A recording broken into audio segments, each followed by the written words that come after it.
Bonjour et bienvenue à notre programme l'ABC du chinois. Nous allons aujourd'hui réviser les deux leçons précédentes.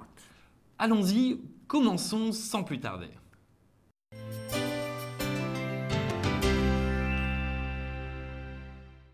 Nous vous avions présenté les pinyin zi, ci ainsi que si. Quelle est la différence entre tous ces pinyin, Julie? Eh bien, le zi n'est pas aspiré, il contient moins de friction et est plus court. Le ci est aspiré, contient davantage de friction et plus long. Le pinyin si s'écrit et se prononce de la même façon que le si français. La plupart des apprenants pensent que le pinyin ci est plus difficile à apprendre. Nous vous avions recommandé une méthode pour faciliter son apprentissage. Il s'agit de diriger la pointe de la langue vers les dents du haut. À force de répéter cet exercice, vous prononcerez parfaitement le pinyin ci. Comme vous le constatez, le zi et le ci s'écrivent de la même façon qu'en français. Cependant, leur prononciation est différente. Voici la prononciation de ces trois pinyins aux quatre tons. Za, za, za, za. Ci, ci, ci, ci. Su, su, su, su. Avec tout de suite quelques exemples.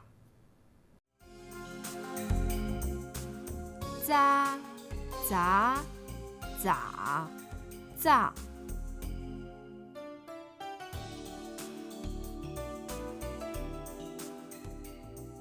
Ci, ci, ci, ci.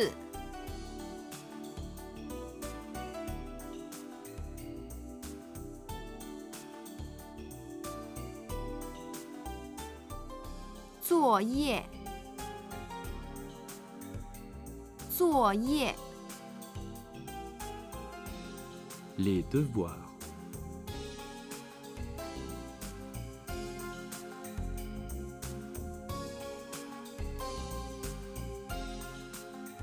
Can加, can加.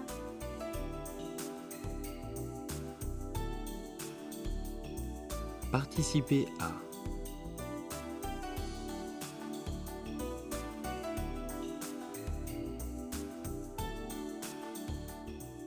Ba cao,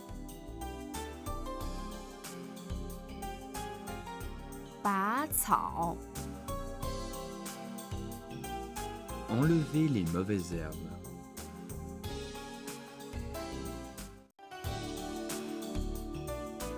Su, su, su, su.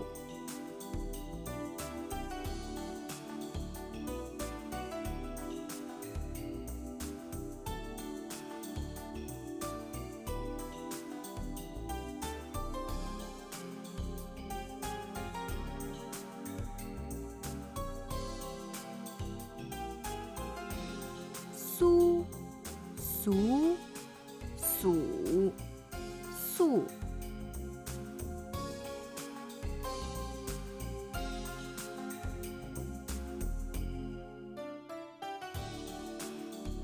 Su, su, su, su.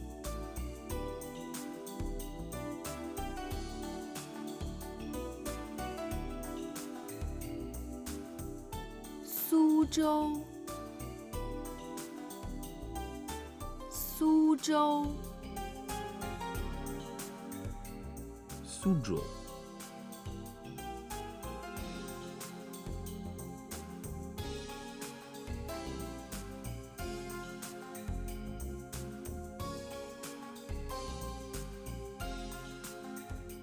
Suzhou, Suzhou. Suzhou.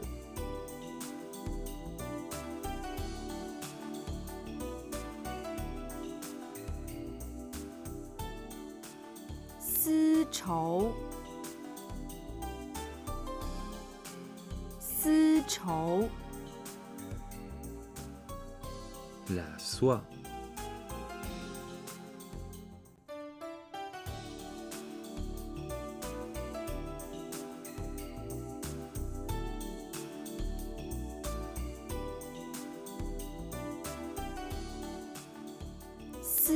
绸，丝绸， La soie.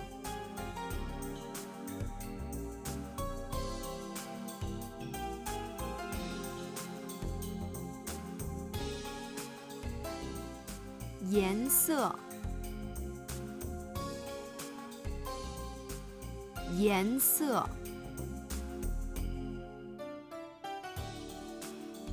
Couleur.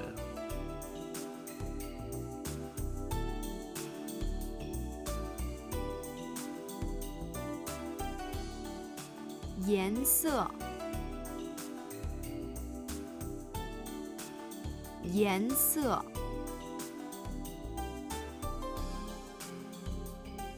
Couleur.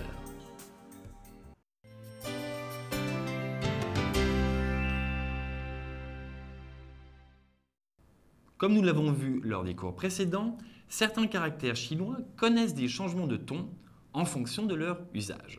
Nous allons focaliser à nouveau notre attention sur le caractère i et pu.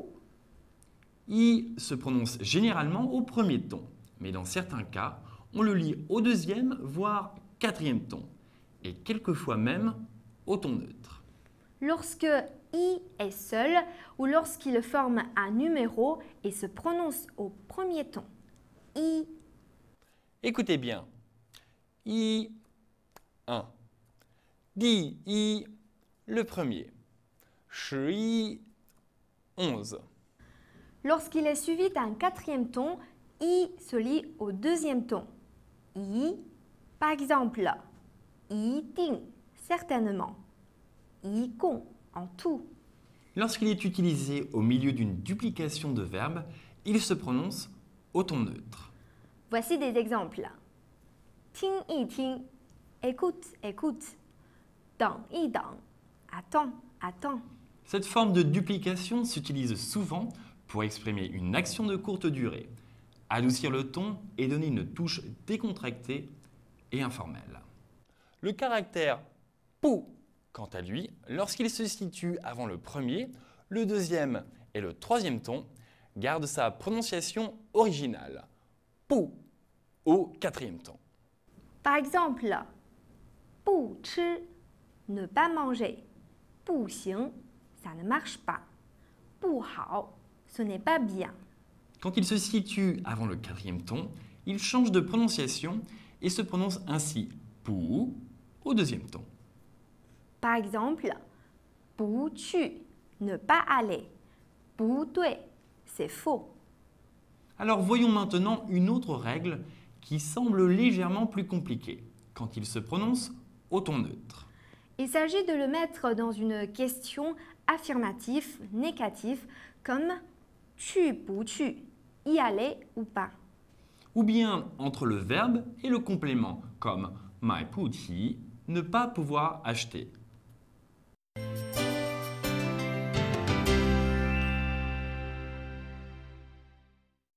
Nous allons revoir maintenant les radicaux zi au quatrième ton ainsi que zi au troisième ton. Quelles sont leurs significations, Yves? Eh bien, la pictographie du caractère z représente un nez. L'origine de ce caractère serait l'image d'un enfant qui pointerait le bout de son nez avec son doigt, comme on le fait souvent en Asie pour se désigner soi-même. Le radical zi représentait la figure d'un enfant avec 3 cheveux sur la tête. Le caractère a ensuite évolué pour devenir un bébé agitant ses mains et ses pieds. Voyons quelques caractères formés à partir de ces deux radicaux.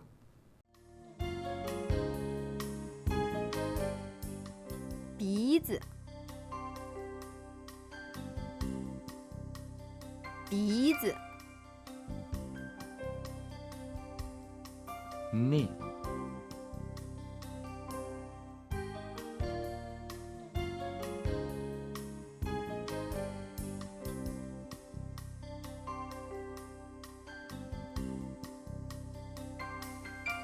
自由，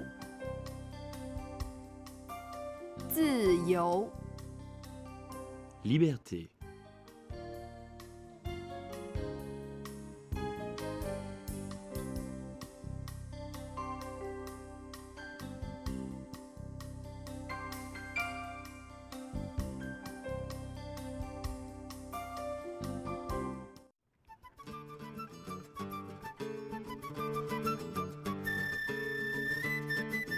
冬季冬季 Hiver.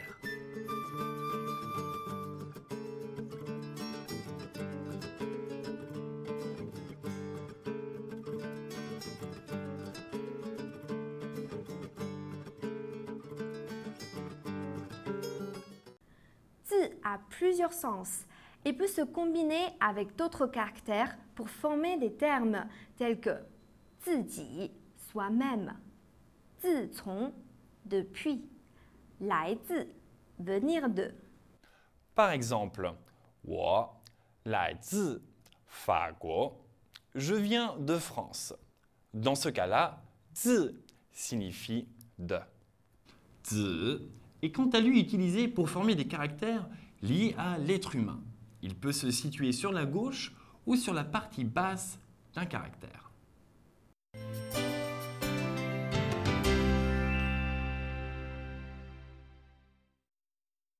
Comme nous l'avons vu précédemment, les couleurs ont une symbolique différente suivant les pays.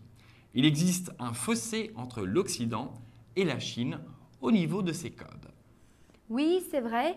Prenons l'exemple de la couleur du deuil et du mariage. En France, le noir symbolise le deuil, le blanc le mariage, tandis qu'en Chine, le blanc et le noir sont synonymes de deuil et le rouge de mariage. En Chine, le rouge est une couleur porte-bonheur. Lors d'une fête, comme des noces, on aime porter des costumes rouges. La couleur rouge a plusieurs significations. Par exemple, dans la plupart des entreprises, lorsqu'on partage les profits, on parle de « feng hong » qui signifie mot à mot « partager le rouge ». Si quelqu'un est très apprécié par son patron, on l'appelle le « hong ren » qui signifie littéralement « personne rouge ». Dans la Chine ancienne, le jaune était la couleur de l'empereur. Dans l'Antiquité, cette couleur était destinée à la famille impériale. Les gens du peuple n'avaient pas le droit de l'utiliser. Attention cependant, dans certains cas, la couleur jaune fait référence à l'érotisme. Par exemple, en chinois, les films pour adultes peuvent être appelés films jaunes. De nos jours, la couleur noire a une connotation péjorative. Elle est souvent utilisée dans le langage populaire pour désigner les activités illégales, comme par exemple « Heiche » désignant un taxi non officiel. Passons à une couleur qui peut également prêter à sourire. Il s'agit de la couleur verte. Celle-ci est associée à la santé, l'écologie et l'harmonie. Attention cependant, la couleur verte est également associée à l'expression « porter un chapeau vert » dai lu mao zi, qui signifie que l'épouse n'est pas fidèle à son mari.